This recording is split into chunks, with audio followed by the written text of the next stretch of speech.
Die Leidenschaft fürs Fliegen hat ihn schon als Neunjährigen gepackt.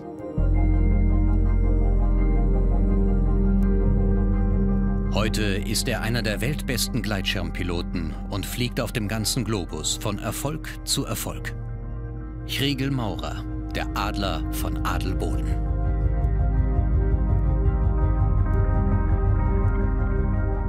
Wer ist dieser Extremsportler?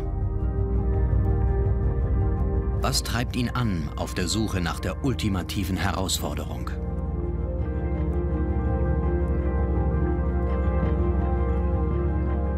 Woher kommt seine Fähigkeit, auch Misserfolge und Enttäuschungen in neue Ziele zu wandeln? Und woher kommt sein unbändiger Wille, sich immer weiter zu entwickeln?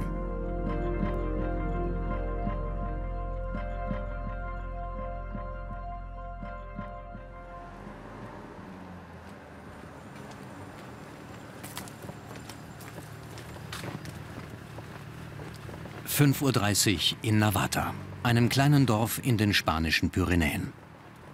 Gleitschirmpilot Chrigel Maurer nimmt den letzten Streckenabschnitt der Expir unter die Füße.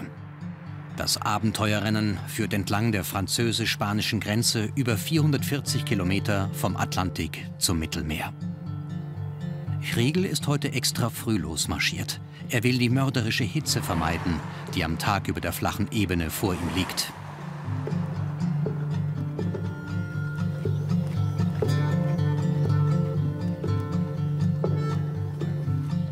Die Ebene vor dem Ziel bietet keine Möglichkeit zu fliegen. Deshalb ist Marschieren angesagt.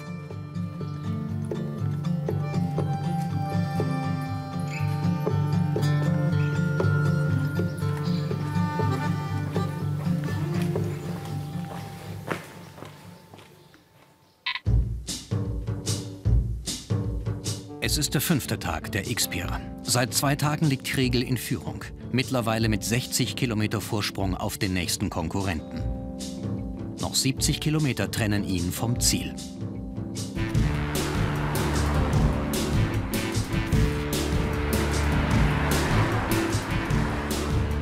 Thomas Dörria, Bergführer und Sportpsychologe, ist der zweite Mann im Team. Er hilft mit bei der Planung und hat Chrigel während des gesamten Rennens unterstützt.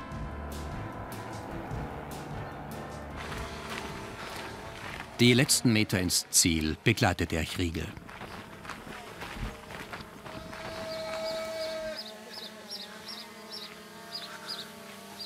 Geil, das finde ich jetzt mal sympathisch. Bravo, man, bravo! So tanzt du Bär. Bravo, bravo!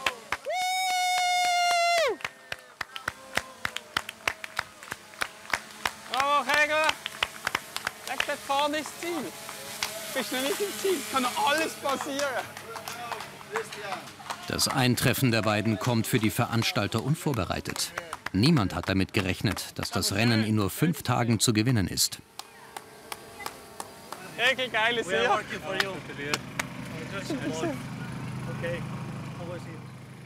Für Chrigel und Thomas bestand die Challenge bei diesem Rennen darin, dass sie sich bewusst, ohne große Vorbereitungen und mit einem Minimum an Equipment in das Abenteuer stürzten. Zudem bewegten sie sich in einer Gegend, mit der sie im Gegensatz zu den Alpen keinerlei Erfahrungen hatten. Kann man sagen, dass es nach Plan ist aufgegangen. Wir waren jetzt ein bisschen verunsichert, wie das da geht in den Pyrenäen. Am Anfang war es schon schwierig Wetter, aber nachher doch recht gute Flugtage. Und jetzt nach einem 70 Kilometer Marsch durch die Fläche sind wir hier am letzten Berg. Hier hinten dran ist das Meer und ich freue mich extrem, jetzt den Hafen ins Ziel zu fliegen.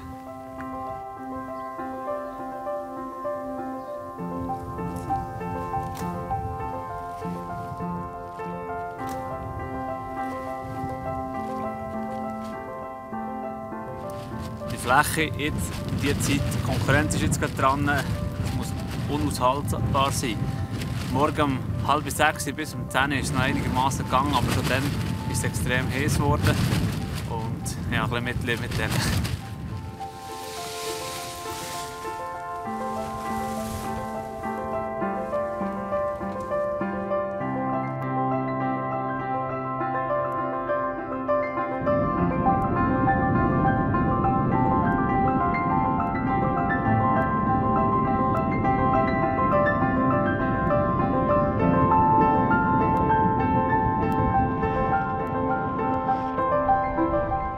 Port de la Selva ist das symbolische Ziel der Expir.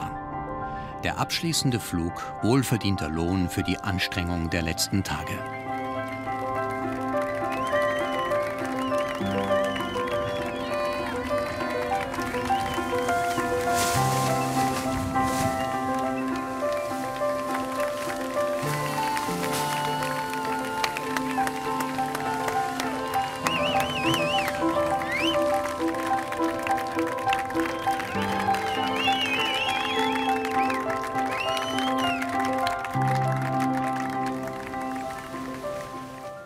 Seit 6 Jahren sind Thomas und Kriegel ein Erfolgsduo.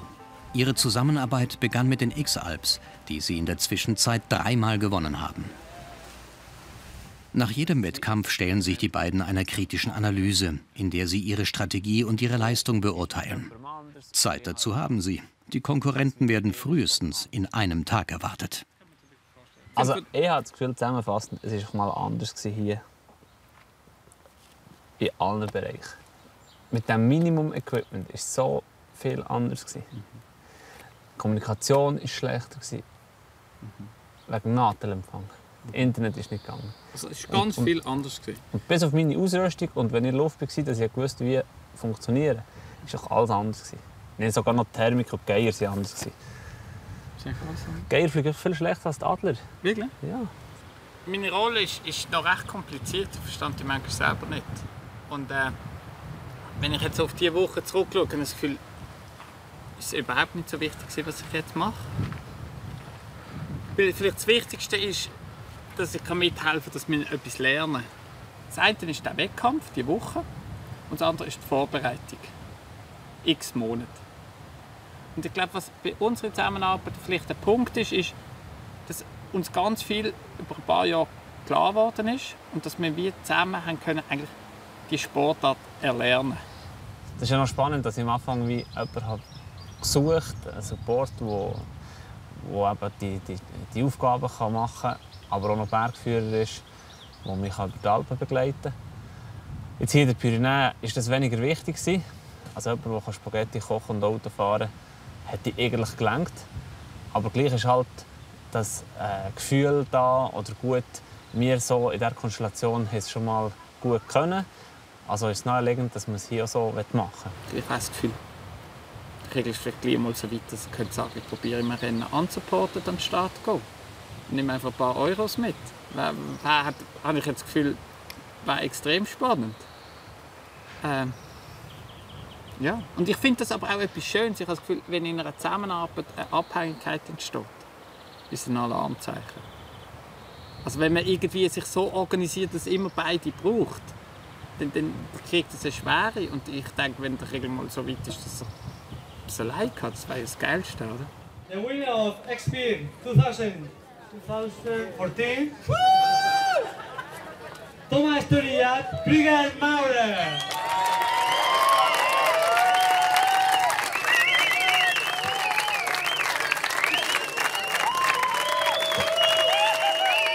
Ruhm und Ehre und die gesammelten Erfahrungen sind bei diesem Rennen wohl das Wichtigste. Denn der Sieg bringt den beiden Athleten keinerlei Preisgeld.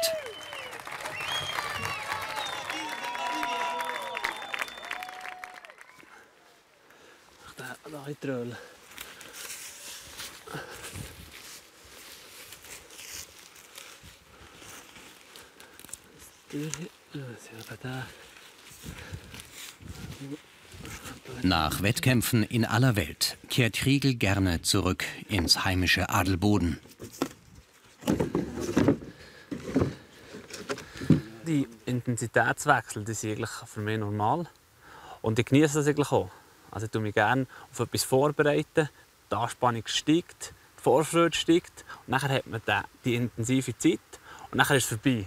Was ich eigentlich den Vorteil habe, dass ich verschiedene Sachen mache, verschiedene Disziplinen im Sport, aber auch die Weiterbildungen und ich habe Familie und das gibt mir eigentlich genug Abwechslung, dass ich abschalten kann. Mir denkt, er hat sich nicht verändert. So wie ich ihn kenne, ist er geblieben. Er hat sicher manches dazu gelernt, aber er ist sich selber geblieben. Er hat schon früher sein Programm gehabt und seinen eigenen Willen. wenn man etwas wollte mit mir machen, so hat man recht früh müssen, abmachen. Ja, und Kriegel hat schon etwas müssen laufen.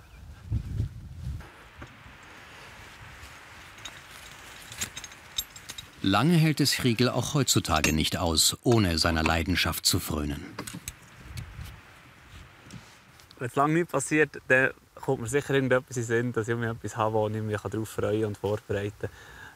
Sonst kann es schon vorkommen, dass ich kribbelig werde. Ja. Im Sport äußert sich das halt so, dass wenn ich lange nichts mache, dann habe ich das Gefühl, jetzt muss um etwas sein. Und dann richte ich mir es halt ein, auch wenn es nur eine halbe Stunde ist, irgendwie geht der Power zu verbrennen und nachher geht es weiter.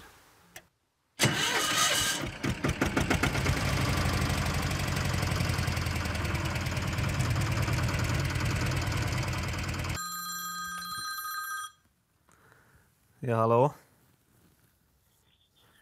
Hallo. Jetzt habe ich es geschafft. Es regnet ja. Ja, ja. Stresst mich jetzt nicht so. Ja. Jetzt kann ich ein Buch schreiben. Jetzt kann ich endlich ein Buch schreiben. Ich weiß jetzt nicht genau, was ist passiert, weil es wie so schnell ist gegangen und ich habe bis im letzten Moment das Gefühl, es kann noch gut. Es ist ja so ein Saufer, wie ich schon hatte. Weil die Luft irgendwie so ist und dann hat es einfach nicht gelangt. Bei einem Spaßflug geriet Kriegel kurz vor der Landung in sinkende Luft, konnte nicht abbremsen und setzte nach 10 Metern freiem Fall hart auf dem Boden auf. Eigentlich bin ich froh, dass es bei so einer harmlosen Landung ist passiert, wo ich eigentlich offensichtlich nichts riskiert habe. Weil wenn es jetzt bei einem Start oder bei einer schwierigen Landung wäre oder sogar noch im Wettkampf, dann hätten alle Leute gesagt, ja, oder ich hätte mir ja den Druck gemacht und gesagt, ja, typisch, oder? Wegen dem Wettkampf, wegen dem Fotoshooting, wegen den Medien hast du mehr riskiert und darum ist etwas passiert. Und ich glaube, das würde mich recht frustrieren oder sogar zu überlegen machen, ob ich einfach den Sport halt nur noch für mich mache. Und nicht mehr so offiziell. Und jetzt ist es wie so bei einer harmlosen Landung passiert, ohne Stress, ohne Druck, ohne nichts. Und das zeigt mir eigentlich, dass ich gegen dann, wenn es darauf ankommt, dass ich mich vielleicht konzentrieren kann oder auf das Gefährliche konzentrieren und durch das kommt es gut. Und wenn du mal das Gefühl hast, ja, das ist jetzt nicht so schwierig oder nicht so gefährlich, dass es dann eigentlich viel gefährlicher ist. Und das ist noch gerade spannend. Der Kollege hat mir ein Mail geschickt von seinen Röntgenaufnahmen, seinen Fotos. Ich weiß nicht, ob du es siehst. Da. Das ist halt so der Fuß, und nachher der Beinknochen, das Wadenbein. Und bei mir hat genau das Gleiche gelegen. Und jetzt sehe ich, wie es zusammengeschraubt wird.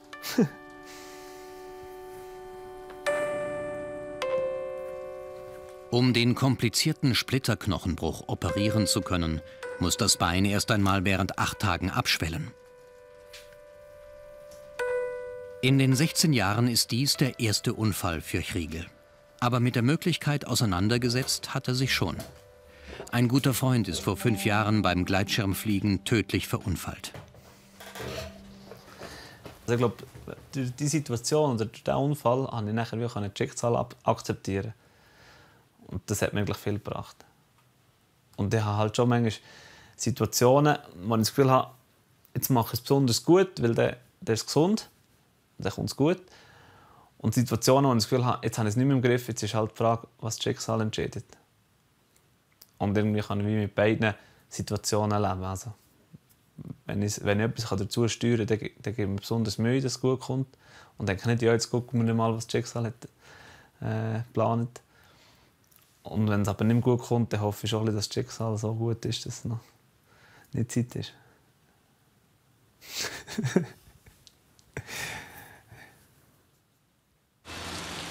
Heute ist Donnerstag, der 11. September. Ich bin hier in Frutigen vor dem Spital. Und es ist mal ein anderes Abenteuer, Abenteuer Beinbruch. Heute kann ich mich operieren. Ich bin extrem nervös. Auch weil ich es halt nicht kenne, weil ich auch nichts dazu tun kann, ob es gut kommt oder nicht. Ja, die Doktor und die Leute dort machen es gut. Und ja, schlussendlich bin ich schon froh, dass es dem B da ein bisschen besser geht, weil jetzt die letzten 3 Tage daheim hat schon langsam angefangen machen. Ich bin einfach froh, wenn man da rausguckt, dass es regnet. Dreck lädt, heute verpasst man sicher nicht. Und ich bin froh, dass man da blicken kann. Weil im Moment ja, ist das da schon ein bisschen unangenehm. Im ganzen Schächen da.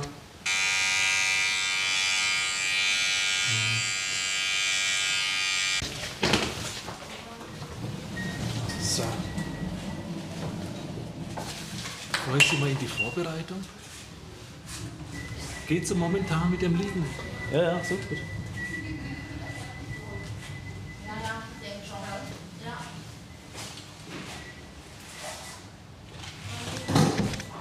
Jetzt bin ich rundum verkabelt. Irgendwie ist es ein scheiß Gefühl. Jetzt geht es ja voll nach Hause, schlafen die ein, merke ich den nicht.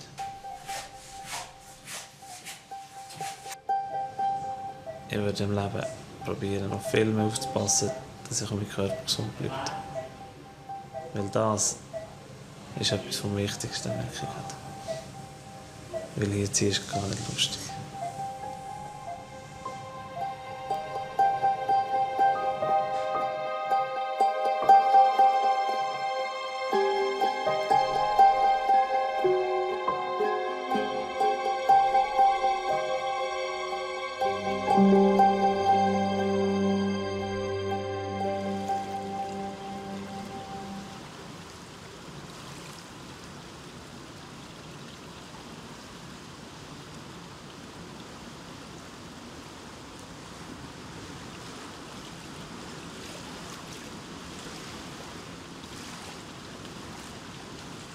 Während andere sich eine Auszeit gönnen würden, ist Kriegel ein paar Wochen später schon wieder auf den Beinen. Er muss so schnell wie möglich wieder belasten, bewegen und die Muskeln aufbauen. Denn die Weltmeisterschaft in Kolumbien naht.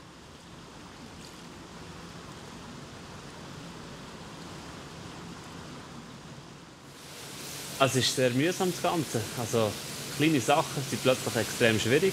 Ich habe so einen Gips, ein Wackelpferd, wo ich ein bisschen rumlaufen kann, aber ich darf fast nicht belasten. Die Krücke ist extrem hart, also im haltbaren Körper merke ich plötzlich die Schwachstellen. Und es ist extrem schön oder es tut gut, wenn ich hier ins Wasser kann und mich quasi schwerelos fühle und mich so ein bisschen bewegen kann wie normal. Jetzt im Moment, wo ich gar nicht laufen kann, kann ich mir so gar nicht vorstellen zu fliegen und dementsprechend kann ich gar nicht an die WM. Aber es gibt Erfahrungswerte und das ist ja das Schöne. Der Doktor sagt, in 6 Wochen kann ich mich belasten, kann ich mich einfach bewegen. Und in einem Monat später sollte ich mich fit sein für das Fliegen. Und es geht ja noch 3 Monate bis zur WM. Und die Chance ist wirklich sehr gut, dass ich gehen kann. Und kannst du ein bisschen drehen mit dem Bein? Von hier, wie ist das? Das ist gut, kein Problem.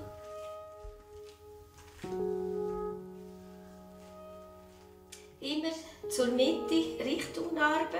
Nach all den Weltcup, Schweizer Meisterschaft, X-Alp-Siegen ist die Weltmeisterschaft der einzige große Wettkampf, den Kriegel noch nicht gewonnen hat. Auch wenn er sich mit jeder Faser auf die Genesung fokussiert, es wird ein Wettlauf gegen die Zeit. Mir ist bewusst, als ich da drauf gestanden nach dem Unfall, dass irgendwie ein bisschen gewackelt hat. Das ist jetzt nicht gut, das kann Probleme geben. Jetzt nach der ganzen Behandlung und Einschätzung vom Doktor hat man das Gefühl, dass es gut kommt. Ob es allerdings ganz so wird, wie es mal war, das heisst, dass ich wirklich tagelang Vollgas geben kann auf der Straße, wo wirklich die Belastung auf die Füße so heftig ist, mit dem Rucksack dran, das wird sich zeigen. Und das werden wir erst sehen nächsten Sommer, wenn ich im Wettkampf die Belastungen habe. 1, 2, 3, 4 und halb. Ausfallschritt belasten. Genau.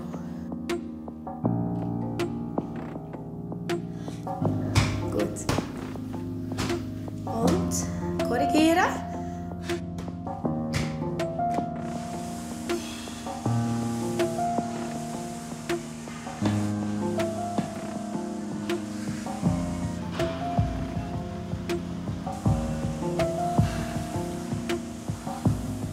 Die Wadenmuskeln, die sind auch schon toll. Und am Aufbau. Also, du hast es sehr schnell gemacht bis jetzt. Die Kraft ist wirklich vorwärts gekommen. Diese Woche hast du einen grossen Gump gemacht. Vor 2 Wochen bist du noch auf der Krücke, mit der Krücke gekommen. Ja, der Unfall hat jetzt sicher mir noch mal ein bisschen besser die Augen aufgetan. Also jetzt habe ich ja wie 16 Jahre nie etwas beim Fliegen. Und ich habe nur gesehen und gehört. Und wenn man es aber selber erlebt, ist jetzt schon noch bewusster, dass man halt nur Gesundheit hat und auf die besser achten muss. Aber ich denke, ich weiß, was ich kann, ich weiß, was ist passiert, dass ich auch einen Teil Pech hatte und dass ich hoffe, dass ich jetzt nur mit 16 Jahren das Glück habe, wie ich das hatte. Und dann ist es für mich völlig okay, dort weiterzufahren. Und ich denke, jetzt, wenn ich da um die Luft bin, kann ich das separieren und nachher auch mich im richtigen Moment gut riskieren.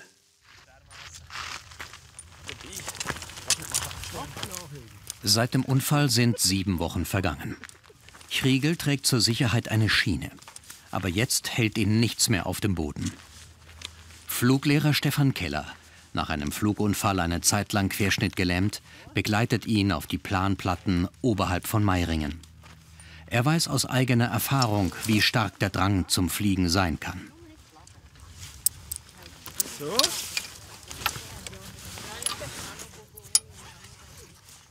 Also da gerade oben am Schirm. Es ist fast steil und hat fast zu viel Wind. Ja. Aber dann kann ich schön aufziehen. Ja. Und dann müssen wir jemanden haben, nicht hinten umziehen, oder? Ja, ich habe so einen Kippschutz da. Gehst nicht hinten raus. Ah, cool. Ja. Ja, oder? Aber das ist super, dann kann ich gerade da. Nachher läuft es mir fast weg, oder? Ja, ja.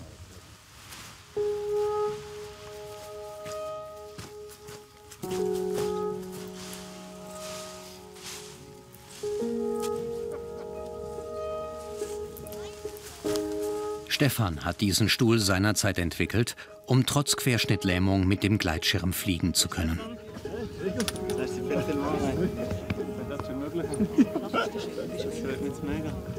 Ich bin gerade recht nervös, weil es war etwas ganz Alltägliches, jetzt 7 Wochen nicht mehr. Und ja, zuerst habe ich mich nicht so richtig gefreut und jetzt, als ich hier stehe und all die sehe und das Wetter vor allem so perfekt ist, freue ich mich extrem und ich weiß auch nicht, ob das gut kommt. Und ich kenne das System nicht, aber der Rolle von Stefan Keller ermöglicht es mir jetzt, den Flug gleich zu machen, auf sichere Art, also ohne dass mein Bein gefährdet ist. Und die Situation jetzt hier zu stehen oder zu hocken, das ist gerade ein bisschen schön. Ja.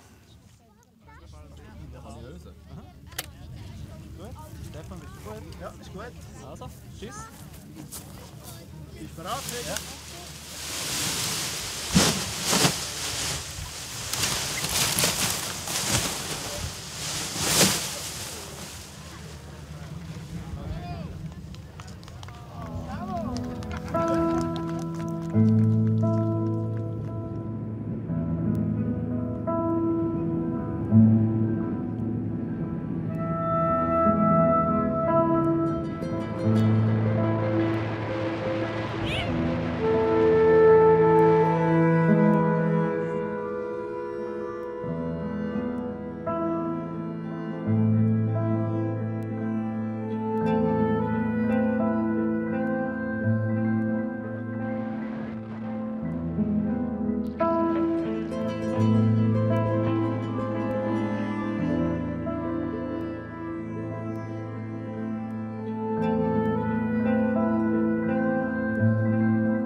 In der nächsten und letzten Folge.